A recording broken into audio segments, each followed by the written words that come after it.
On this episode of the Apple Watchers, Apple says don't close your MacBook with the camera covered.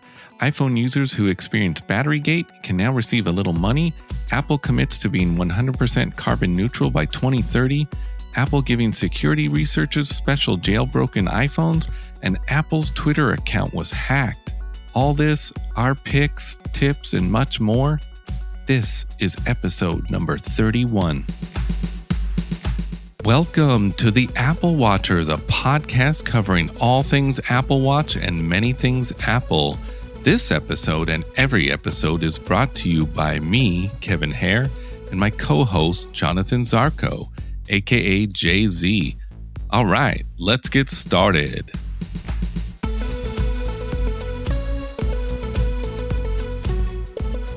Well, hello. How you doing? I'm good. How are you? Good.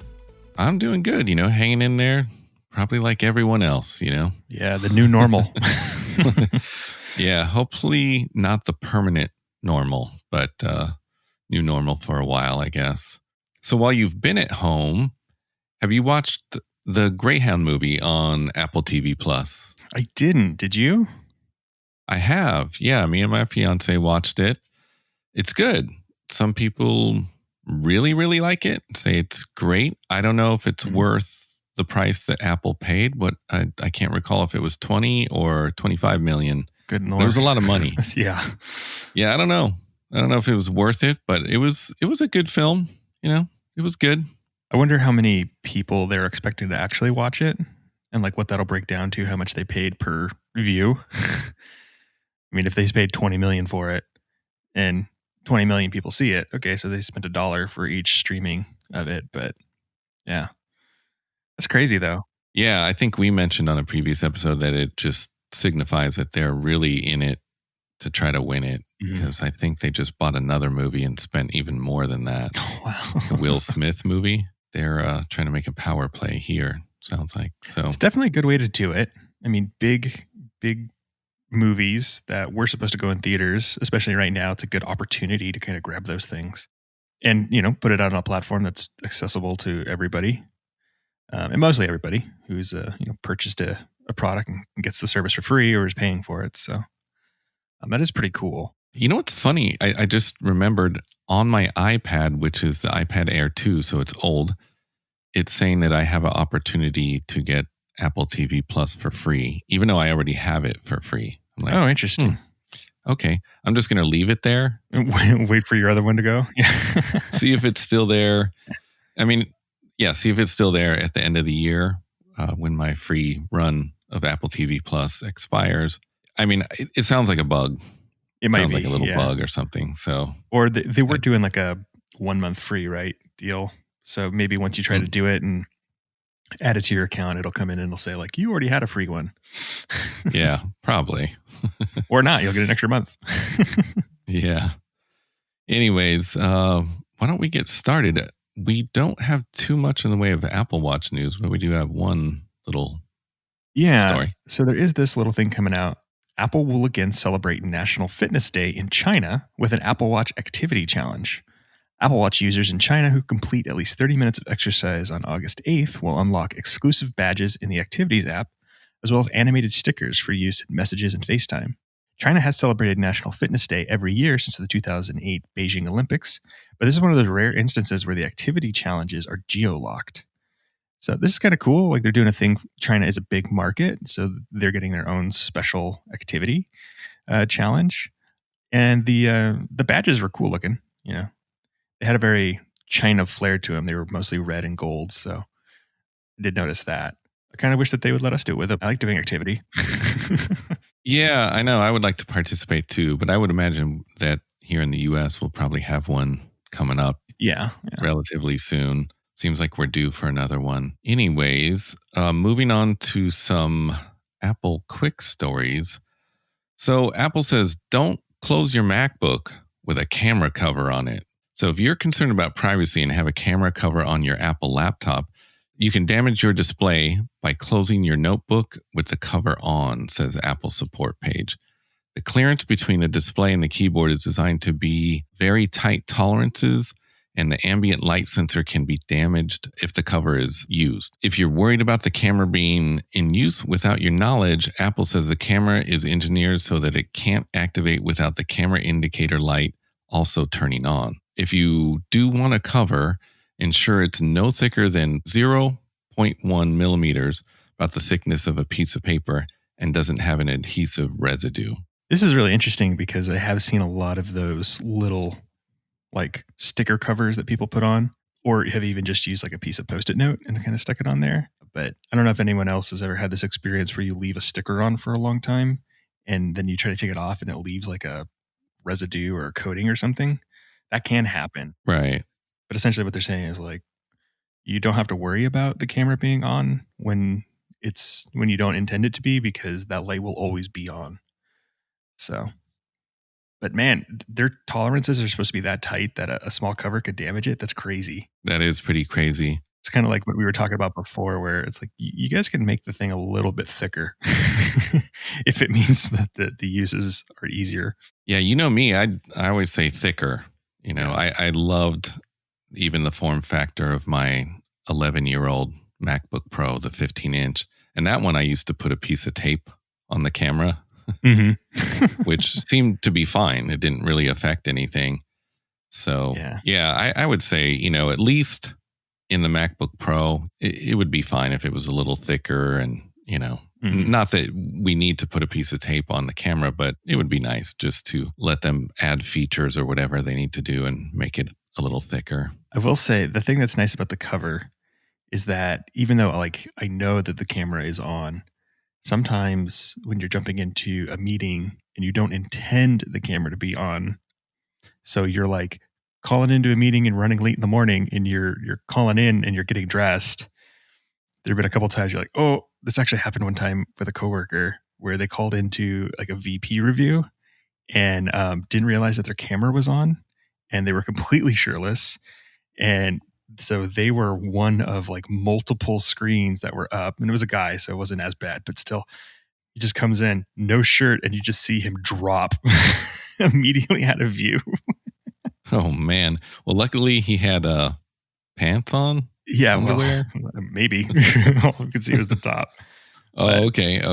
Like just checking your settings before you get into it. But at least the physical cover would have prevented that. So yeah.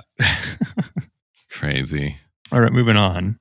Earlier this year, Apple agreed to settle a U.S. class action lawsuit that accused the company of secretly throttling older iPhone models.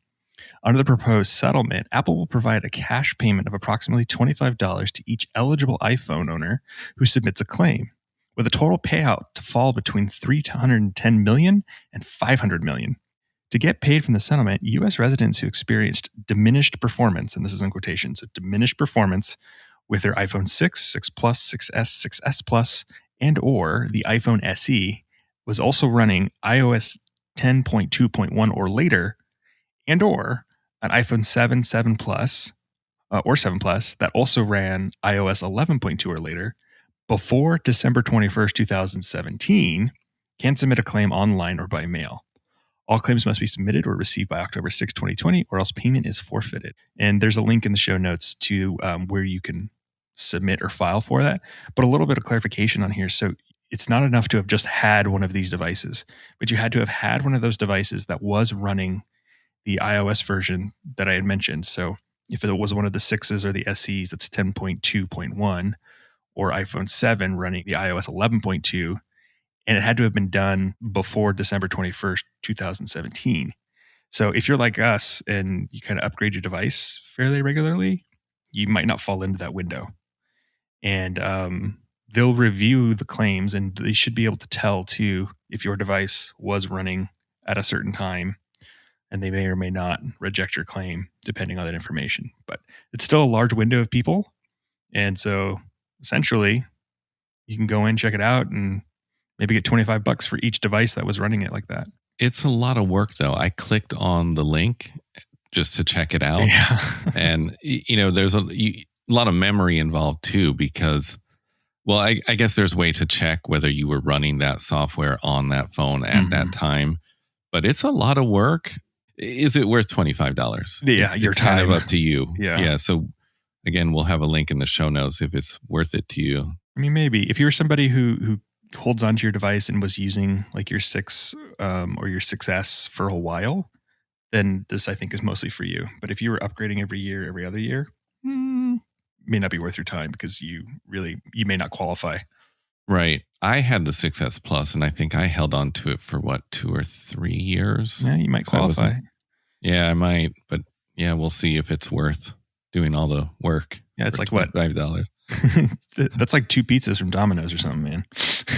Oh man, large 2 toppings. Anyways, moving on. So Apple has released iOS 13.6, iPadOS 13.6, tvOS 13.5, and watchOS 6.2.9. iOS 13.6 and iPadOS 13.6 add support for digital car keys, introduces audio stories in Apple News Plus, and contains a new symptoms category in the Health app. They also include bug fixes and improvements. tvOS 13.6 is for the 4th and 5th generation of the Apple TV set-top box. It seems to feature stability and performance tweaks only. watchOS 6.2.8 adds support for digital car keys for the Apple Watch Series 5. The ECG app on the Apple Watch Series 4 or later is now available in Brazil, South Africa. Also, irregular heart rhythm notifications are now available for Brazil and South Africa. And just to note, because I noticed this at the Worldwide Developers Conference recently, they showed digital car keys, but if I'm not mistaken, they mentioned that it was going to be in iOS 14. So it looks like they just decided to just get it out there now. Yeah, I think it's because there is one car. There's like a BMW that is available now, I think, that does use it. So they probably were able to patch it up and get it in there early. But I think by the time iOS 14 comes out, there'll be more vehicles that have it. It's actually super cool. It's essentially just it's like a Apple Wallet, for your car though. And you just walk in and it pings your key up. I wonder if you have the watch on, if you can essentially just touch the car and it activates and lets you in. I mean, that's how my key fob works right now. Like it doesn't have a physical key, it's just all the touch stuff.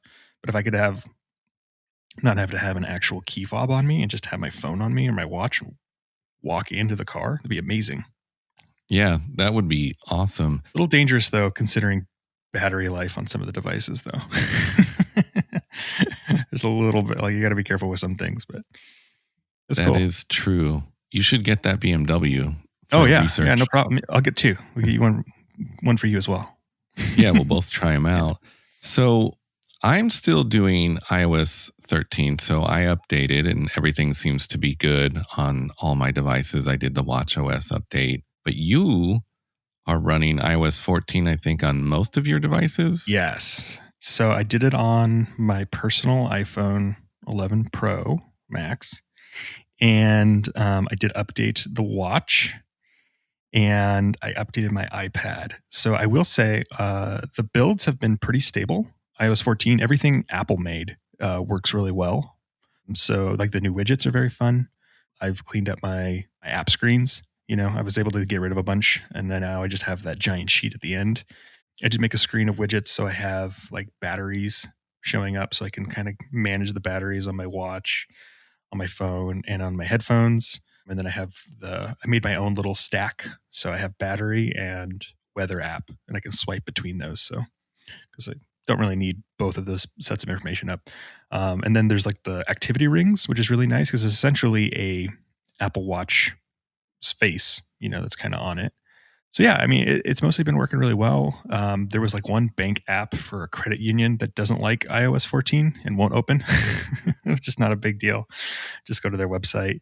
And I've had a couple of other like third-party apps work a little buggy, but that's to be expected. It's not, it's not fully baked, and they haven't set up their stuff to fully support it yet. So that's not a big deal.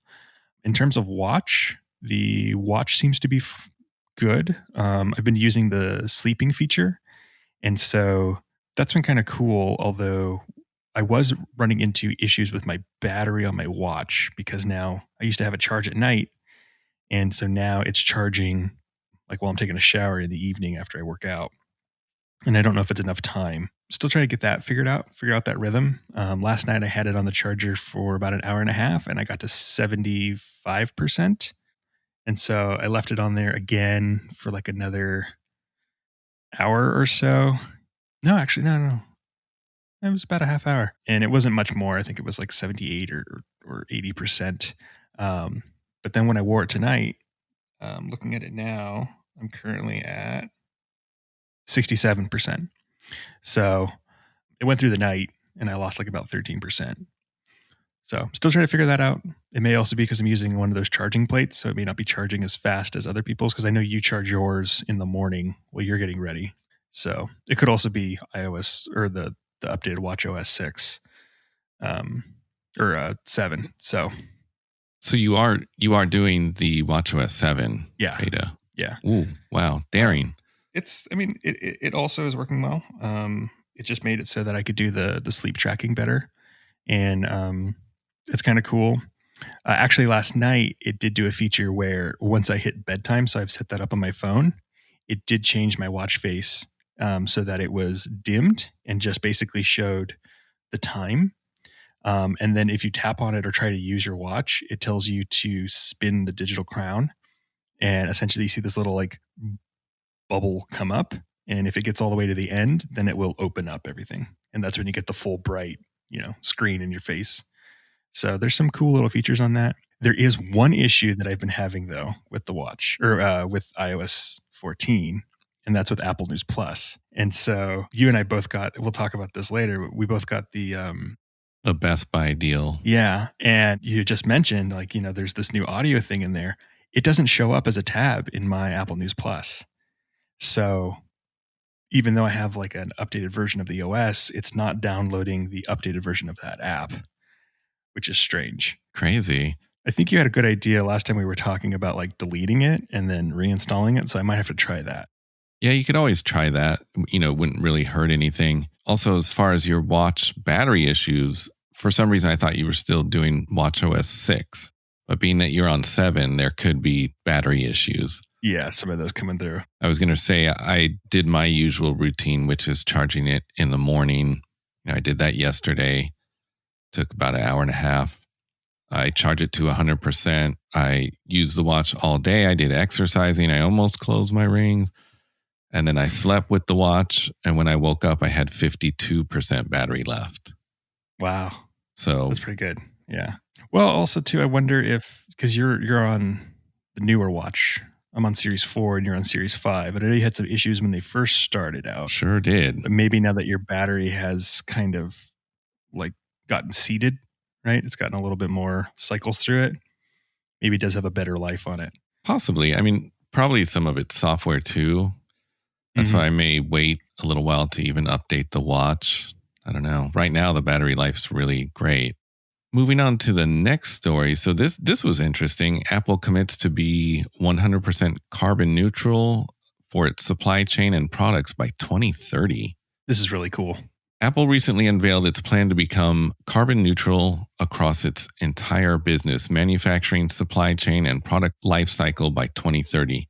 The company is already carbon neutral today for its global corporate operations, and the new commitment means that by 2030, every Apple device sold will have a net zero climate impact. Apple details its plans to reduce emissions by 75% by 2030 while developing innovative carbon removal solutions for the remaining 25% of its comprehensive footprint. Over 80% of the renewable energy that Apple sources comes from projects that Apple created. To support these efforts and beyond, Apple is establishing an impact accelerator that will focus on investing in minority-owned businesses that drive positive outcomes in its supply chain and communities that are disproportionately affected by environmental hazards. This is amazing to me. Yeah. Really cool. It's all part of becoming a greener Apple. So also moving on, the popular online webcast Versus is partnering with Apple Music and Beats One to stream and produce its upcoming live music battles. The series, created by artists Swizz Beatz and Timbaland, involves a pair of artists or producers facing off against each other by playing their most popular hits. Originally launched on Instagram Live, Versus has become an online phenomenon during the coronavirus lockdowns. Although it will remain on Instagram Live, users will now be able to view all upcoming Versus battles videos on Apple Music, either live or on demand after the session has concluded. The first new session, a face-off between Snoop Dogg and DMX, is set for July 22nd at 5 p.m. Pacific. I'd never heard about this, but this actually sounds kind of fun. Yeah, this is very cool. I actually listened to it. Sorry, I didn't take the date out there because that date already passed. Sorry about that. But there'll be more to come. I think you can actually go back and listen to it as well. Not right. Live. Yeah, I think you can go back. But I listened to part of that Snoop Dogg and DMX. It was fun. It was really cool. I only caught maybe 15 minutes of it, unfortunately. So I heard them kind of rapping live over, some samples and whatnot. But I really enjoyed it. I'm looking forward to more. But this also makes me realize that Apple Music, they still need to maybe figure out ways to promote Apple Music a little bit more. Like, I would have loved like a notification on my phone that this show was coming up. Yeah. Because I didn't know. I only caught the last 15 minutes. Mm-hmm. And I would have liked to listen to it live, and I was able to listen to it live. But they could add a few features to Apple Music that would make it a little more interactive, It would be kind of cool if they added a way to like subscribe to updates for certain shows like that. Because their big thing is they are having these live shows that are streaming, as part of their kind of radio service. And so if you could go in and say, like, I do like this show and I like this show and I like this show, send me a notification when it's going live, that'd be really cool. If it was just constantly sending me all of the live things that it was promoting, that might get annoying. But if I had the ability to control that, then I think that'd be really cool. And I could curate it, right, based off of what my preferences were. Right. Sort of like, although not me personally, because I still use Spotify. it would be sort of like Twitter notifications, because you can kind of curate those. Yeah. Because I would like to receive notifications from bands that I like, and then also shows that I like. I get a notification, or at least I get an email from Spotify when there are artists that I've subscribed to and they release new music. So I do get that, which is really cool. I'm surprised Apple doesn't have something similar. Or maybe they do, but it's just kind of lumped into like all their other email blasts and stuff. But I don't know. Yeah, it would be cool if they did a little bit more, because I can't even keep track of new releases. When I was doing Google Play Music, it was a little more focused on bands that I like, and there was a whole section for new releases, and it would just show like bands that I like, Mm-hmm. So in Apple Music, unfortunately, you kind of got to dig around for new releases. There's not like a For You section? There is, but it needs a little work, I think, Yeah. I do like Apple Music now better than Google Play Music. And Google Play Music, by the way, if anyone has it, it's going away. It's turning into YouTube Music. So that also makes sense. They're consolidating those. Yep. Because right now they have both, which is very confusing. Or they meaning Google.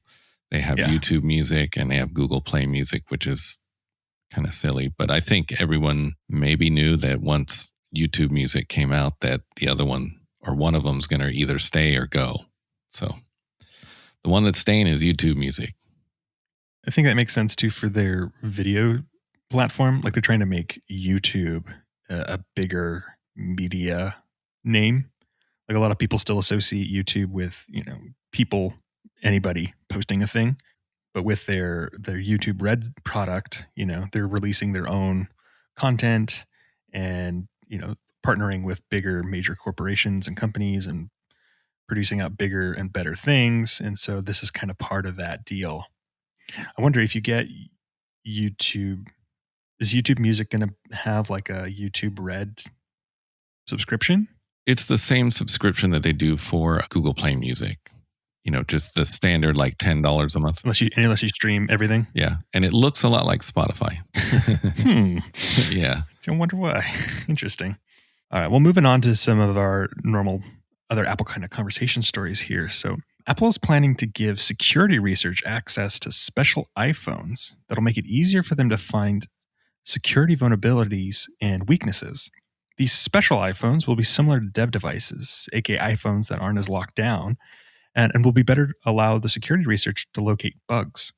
It should be possible on these devices to probe pieces of Apple's operating system that aren't easily accessible on a commercial iPhone. In particular, the special devices could allow hackers to stop the processor and inspect memory for vulnerabilities.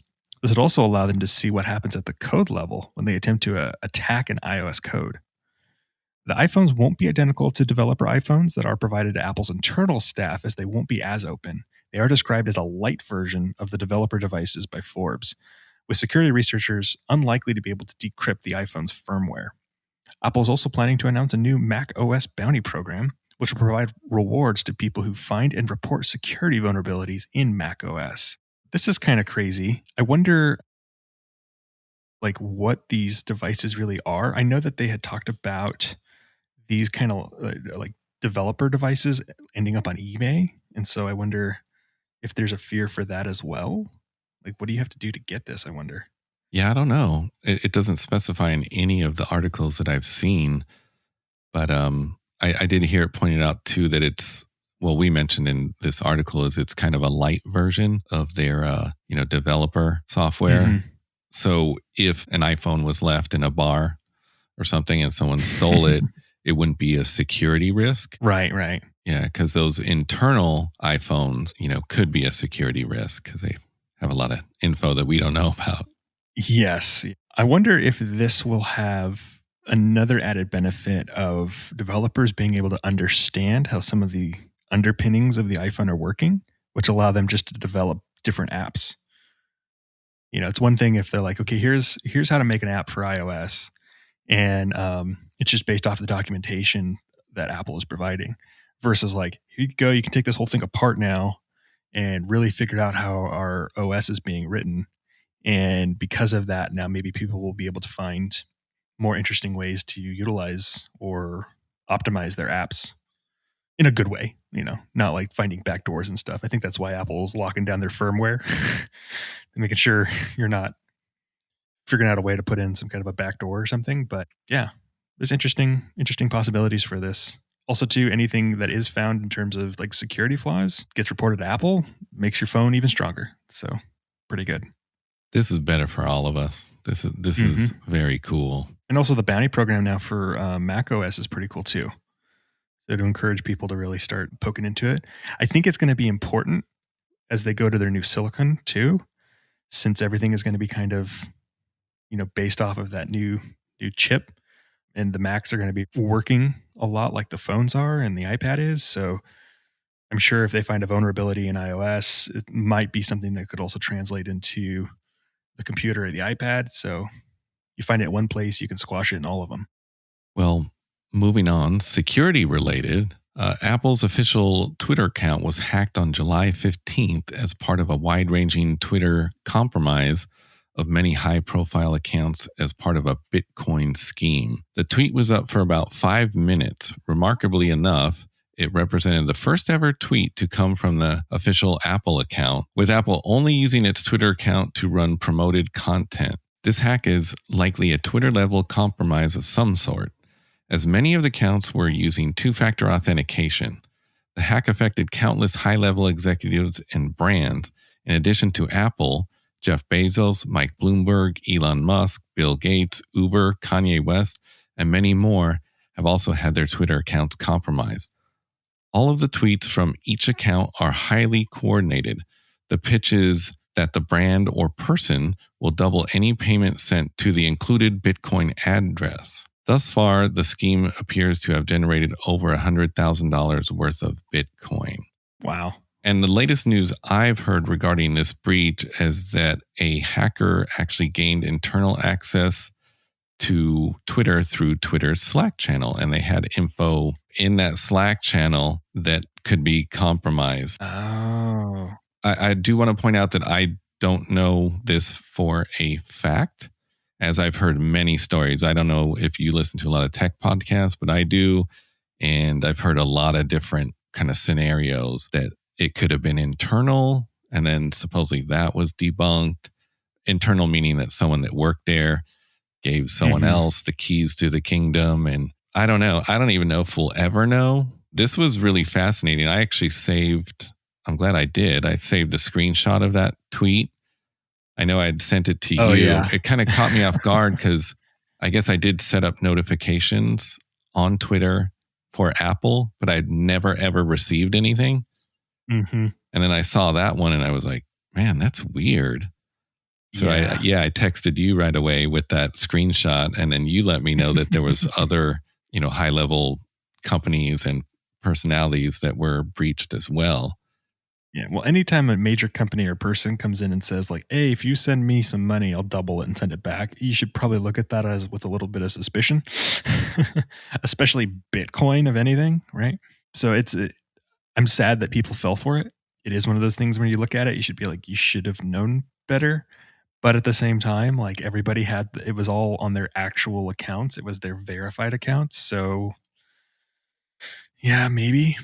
It is interesting, what you were saying, though, about Twitter, their Slack, rather. I could definitely see this being what happened. The company I used to work for, was a large company, and we used Slack. And there were tons of internal communications about not producing passwords or login account information on Slack. Like you don't send it through there, and to not store passwords and information and links and stuff like that on Slack because it wasn't as secure. It's meant for communication, like, hey, can I talk to you? Or, hey, do you have this or that? If you're going to send, passwords and stuff, you really need to do it in another way. There's, at least even through email is more secure than Slack. The other thing that I realized about Slack too, so I have it on my phone and you can sign into multiple channels. And so I have multiple channels, and I'm still technically part of my old company's Slack channels. For whatever reason, they didn't purge my login information on there. So I can still go in. I've deleted it myself, but as of like a week ago, could have gone in. I could see everything. So that's crazy. It could have been too that somebody, worked for Twitter, was in the Slack, saw the keys to the kingdom, maybe got fired, and then went, all right, well, screw you guys, and realized they could still access everything and went in and played it. Or it could have just been some nefarious actor who found vulnerabilities in Slack's login accounts and, got in, and then that was it. So it makes sense to me that it could be through Slack. There's so many things it couldn't be. So that's why I wanted to point out that it's not for sure that someone gained access through that Slack channel. Yeah. A lot has gone wrong since too, because I've also heard that many people that had verified accounts, they're like the blue check verified accounts on Twitter. They're like, oh, I better go change my password. And once they did that, they couldn't get back in, and some people haven't been able to get back into their accounts since. Oh no. So it's had a lot of effects. And like you were saying, it was sad to see people that just, fell for it. It made me sad. Because there was tweets under Apple's tweet, people saying, I'm just waiting for my money. Yeah. And with Bitcoin, there's nothing to track, that you can't get it back. It's not, I don't know. I thought I had saw something about how there's like a record of transactions.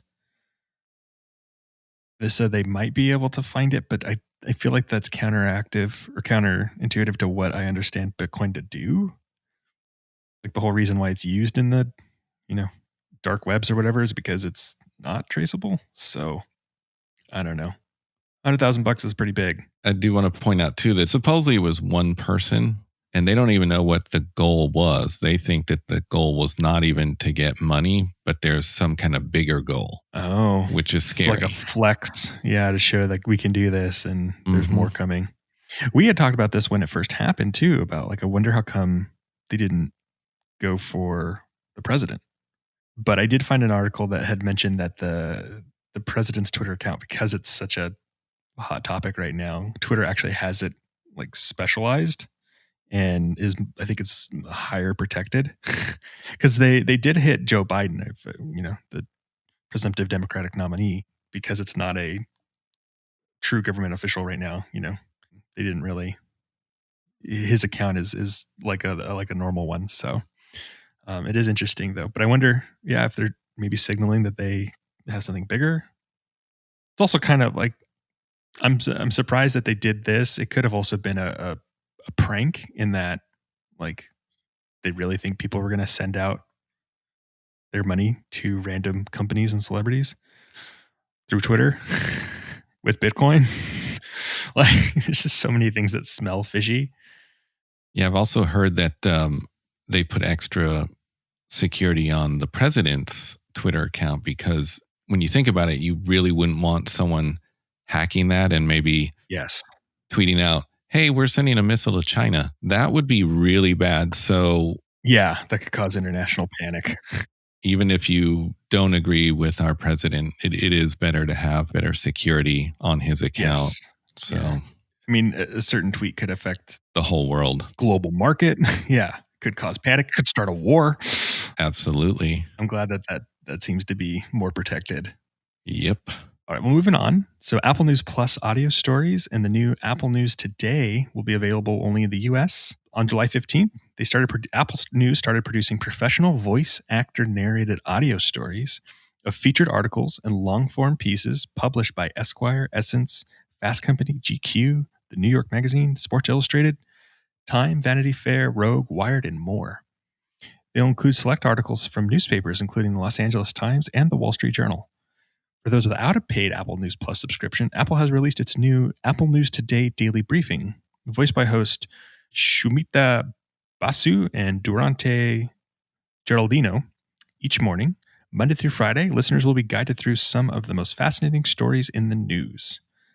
And also, as we had mentioned before, there's actually a deal going on right now through Best Buy. You can get 4 months free of Apple News Plus for new subscribers. The deal is legit. Kevin and I both did it. We both did it. Yeah. And I just checked. It is still valid at the time of this recording, which is Sunday, the 26th. Currently, I mean, if you hear this episode and you're interested in that and you never signed up for that, I think 1 month free, something like that, you can get 3 months or 4 months free, right? 3 months. Yeah, you can get 4 months if you haven't signed up for the free month. If you did previously sign up for the free month, you can get 3 months for free. Oh, yeah. Yeah. So it'll extend it for you. Kind of cool. So have you read any extra articles or listened to any of the audio stories yet? Yes. So, well, even if you don't do this deal or you don't have Apple News Plus, there's the Daily News audio. I listened to that one. It's good. It made me a little sleepy. Okay. Just their voices, their voices a little bit, but that's just me. I haven't listened to any of the other audio stories in News Plus. Now, I've been using News Plus. I don't know how you feel about it, but I still don't find it super exciting. I'm glad to have the 4 months free to really get in depth with it. But it's, I use Apple News every day, all the time. But, these are magazines, so it's kind of different. I mean, I know they slip in some magazines that contain actual news, but I've been reading audio magazines and bicycle magazines. And also to mention that those, whatever's in Apple News Plus, like articles, like if we wanted to share them on this podcast, we can't supply a link. It doesn't let you do that. Right. You have to be a subscriber. So that's the downside to that, so I'm enjoying it, but I don't love it. And even the interface is a little, kind of like Apple Music. It's a little hard to navigate through. I think it could use a little work. I don't know. I don't think I would pay for the service after the 4 month expires. I still don't. Maybe we'll check in when it's going to expire, but yeah, I don't know. I don't love it. It's all right. For me, so I haven't been able to try the audio because, as I mentioned before, for whatever reason, that tab doesn't show up in my Apple News app. So I got to try deleting it and reinstalling it and see if I can, because I'm very curious about them.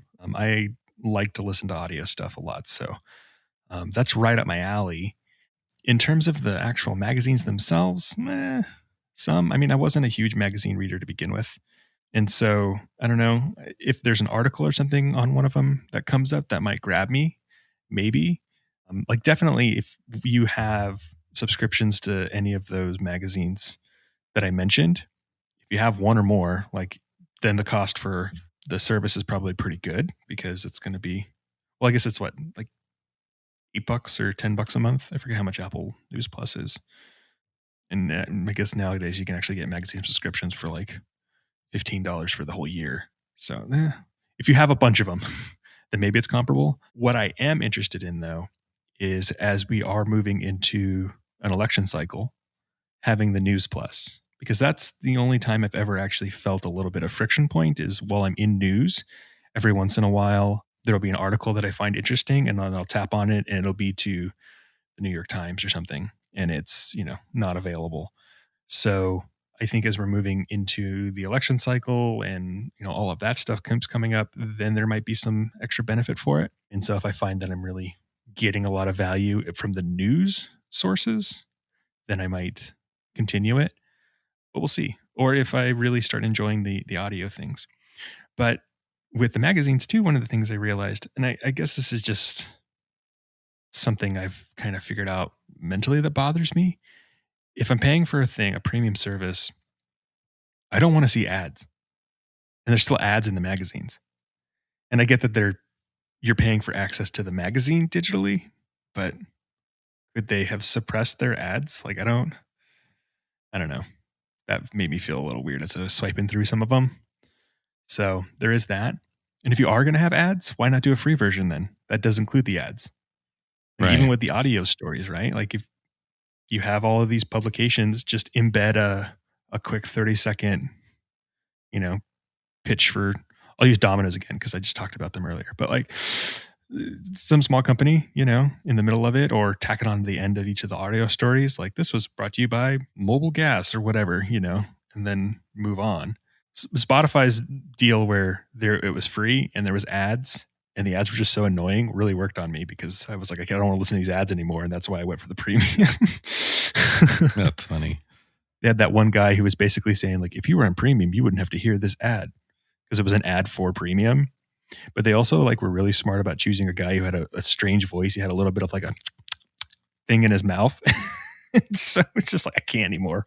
Oh man. I'll pay the $10. It's fine. I don't want to listen to you anymore. That's funny. Going back to what you were saying though about the presidential race that's coming up and how they might cover that, I still don't think I would get anything extra out of it because I would be willing to guess that there's soon going to be a section for that, just like there's the COVID-19 section. Yes. There's the kind of political or the protesting kind of section. They've also added local news, which I like. I actually added that to mine, but I still don't know that I would get anything extra because like I said, I'm pretty sure that there's going to be a section that specifically covers the presidential race without having to sign up for Apple News Plus.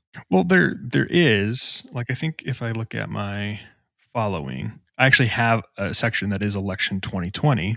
It's just that in there, I guess now I'm looking at it. Oh yeah, in there are some articles that are Apple News Plus. So it's mixed in with the free ones. And so granted, right now, what I'm looking through, there's not a lot of them, but I had just noticed as I was looking at my today, I'll kind of get into a politics section and there'll be a few. It's happened a couple times where I've seen a thing and they're very subtle with how they indicate if a thing is for, News Plus. So sometimes you miss it. And so then you tap on it and it doesn't load. It says, oh, this is for News Plus. So I don't know, actually, maybe I'll really find value in it, but I won't realize it because they've made it such a seamless experience. Maybe. Anyways, moving on, we do have something in the For Your Entertainment section for this episode. So Apple recently shared a new video in its Apple at Work series, this time focused on the use of Apple gear and products to overcome the struggles of working at home. The new video features the return of 4 characters from the company's Underdogs clip from 2019. Rather than an office, though, the characters are all working remotely during the coronavirus lockdowns.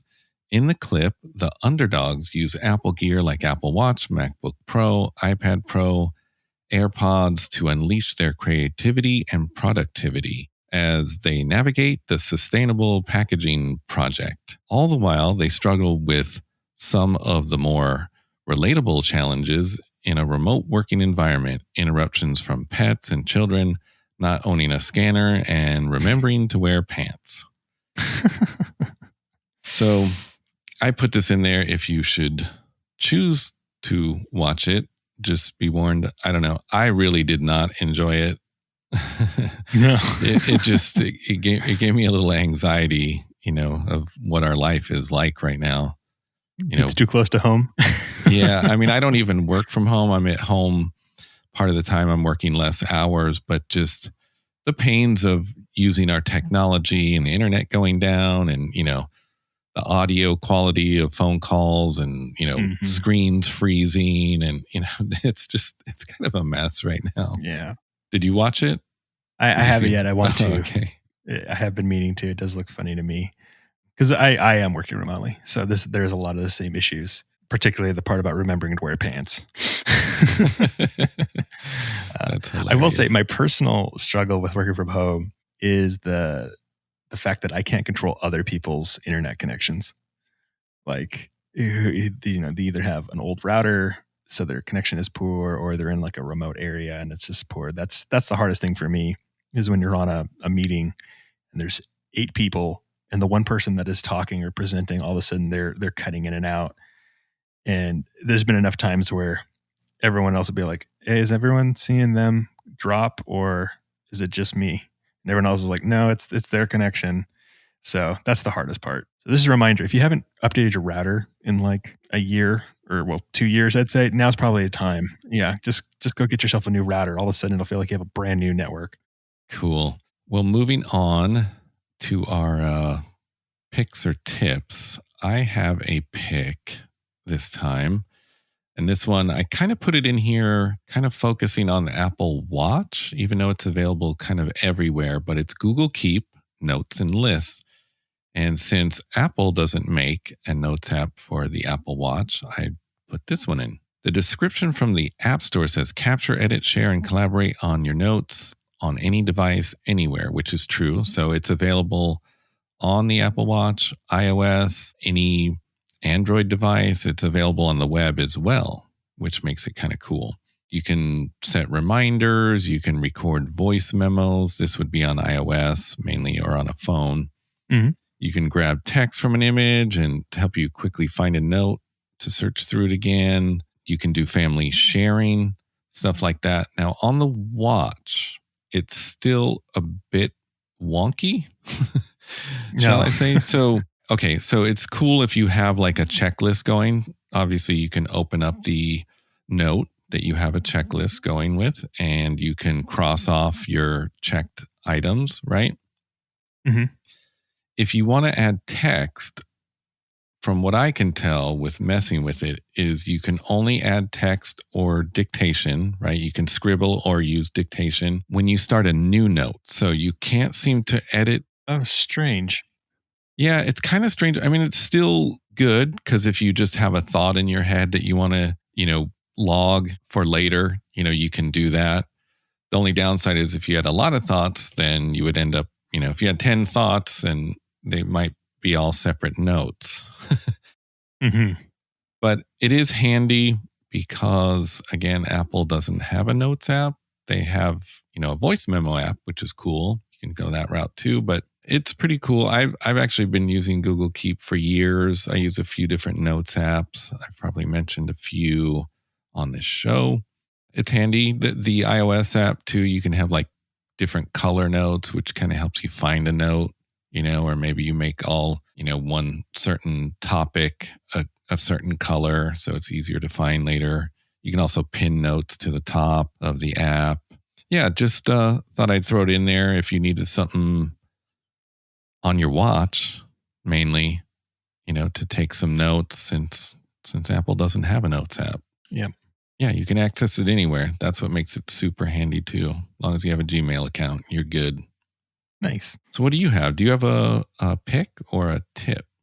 So I have another pick. And actually, this is a revisit.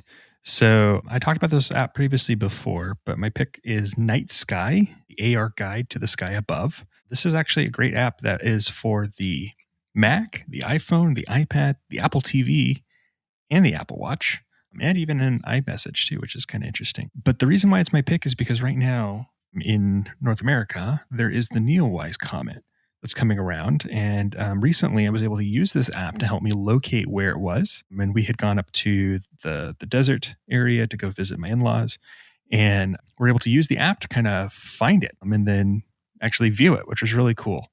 My father-in-law brought out some binoculars. We were able to get a really nice clear view of it, which was really fun. And it was all assisted by this app. So essentially how it works, though, is it uses your location and overlays an AR map of the sky above you and points out what the different elements and items are. You can also use it to find things that are kind of below the horizon line or are upcoming. And if you tap on certain objects, it'll actually even give you the trajectory that it's going to be orbiting in. So you can find it later on or see where it's going to be. Right now, you can also go out and see Jupiter and Saturn. So that was really cool too. Just using those binoculars, we're actually able to focus in on Jupiter and see additional little dots around it, which are the moons. So there's some really cool, fun things that can kind of come out, especially right now as people have been kind of trapped at home. Just a fun way to kind of appreciate your own backyard's night sky. The Apple Watch version actually allows you to, it's not quite as good as the phone version in terms of like orienting you, but it does give you a general idea where things are, and you can kind of use it to understand what constellations you're seeing.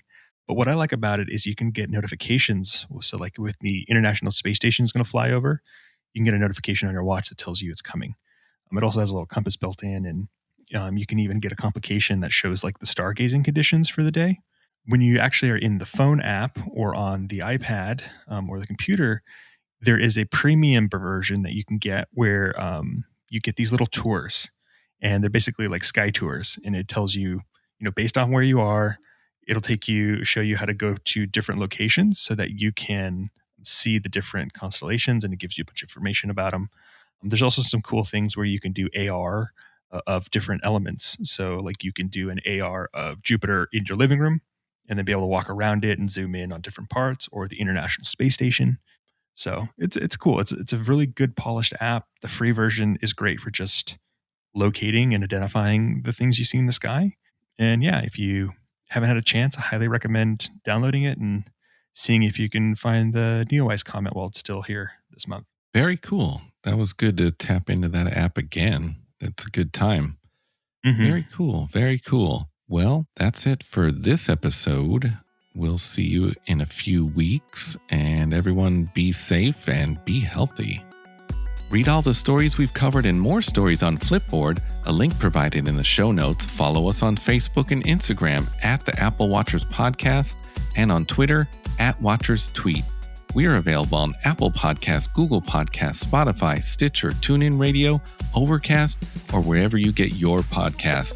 You can even ask your smart speaker to play the Apple Watchers Podcast. You can also listen on YouTube, a link provided in the show notes. Please subscribe and rate us wherever you listen.